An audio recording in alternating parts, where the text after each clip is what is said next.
तरफ मुख्यमंत्री ने जहां कांग्रेस को कंस से तुलना की है, तो वहीं दूसरी तरफ सागर में पूर्व मंत्री भूपेंद्र सिंह ने भी एक बड़ा बयान दिया है। बयान में उन्होंने क्या कहा? बयान में कहा, मैं कोई काम चोरी छुपे नहीं करता। सागर से चुनाव लड़ना होगा तो खुलेआम ऐलान करूंगा। यह बड़ा दावा भी पूर्व मंत्री ने किया है। कई लोगों पर निशाना साधते हुए उन्होंने तंज भी कसा। पुराने चुनाव में भाजपाइयों की स्थिति भी बताई है। खुरई में पहले कांग्रेस कार्यकर्ताओं का अत्याचार था। पार्षद और सरपंच फॉर्म तक नहीं भर सकते थे। यह भी बड़ा दावा किया है पूर्व मंत्री ने। अरुणोदय चौबे का नाम लिए बिना ही भूपेंद्र सिंह ने उन पर निशाना साधा। पार्टी ऐसे लोगों को स्वीकार करे या ना करे, मैं कभी स्वीकार नहीं कर सकता, यह कहा भूपेंद्र सिंह ने। और क्या कुछ कहा, जरा सुनिए। कोई चोरी छुपे काम नहीं करता।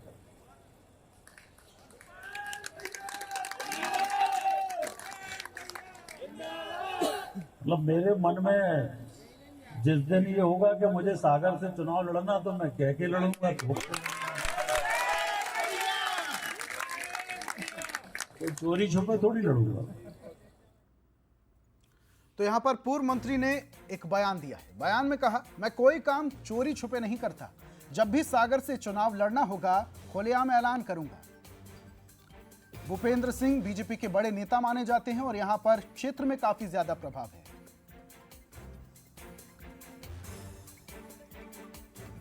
ज्यादा जानकारी के साथ हमारे सहयोगी मनीष तिवारी फोन लाइन पर जुड़े हैं।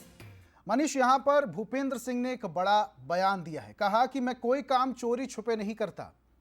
जब भी सागर से चुनाव लड़ना होगा तो खुलेआम ऐलान करूंगा। यानी कि क्या इच्छा जाहिर कर रहे हैं कि उनको कोई कहे कि वो सागर से चुनाव लड़ना चाहते हैं क्या?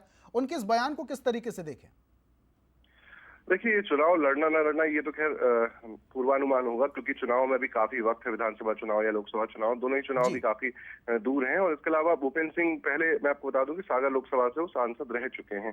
लेकिन खुरई में जब से हालात बदले हैं, जब से जो खुरई के उनके प्रतिद्वंदी थे, राजनीतिक जो विपक्ष में थे, वो बीजेपी में आ गए, अरुणोदय चौबे, उसके बाद से ही कुछ हालात वहां बदले हुए हैं। उसके बाद अभी पिछले कुछ दिनों से देख रहे हैं कि सागर में भी लगातार भूपेंद्र सिंह सक्रिय हैं। तो इस तरह से कहीं ना कहीं अभी फिलहाल जो, क्योंकि वो पूर्व मंत्री हैं, वर्तमान में उनके पास कोई जो मंत्री पद नहीं है, तो सक्रियता, तो कहते हैं कि राजनीति में जिंदा रहने के लिए आपको लगातार सक्रिय रहना पड़ता है। तो वो अपनी सक्रियता दिखा रहे हैं। और चुनाव को लेकर जो उन्होंने बात कही है, उन्होंने कहा है, क्योंकि उनकी अटकलें पहले भी लगाई जाती रही है कि सागर से विधानसभा चुनाव लड़ते रहे, तो कहीं ना कहीं वो टाइगर जिंदा है की तर्ज पर वो अपने आप को जता रहे हैं कि मैं अभी सक्रिय हूँ। ठीक है मनीष, बहुत बहुत शुक्रिया तमाम जानकारी हम तक साझा करने के लिए। तो यहाँ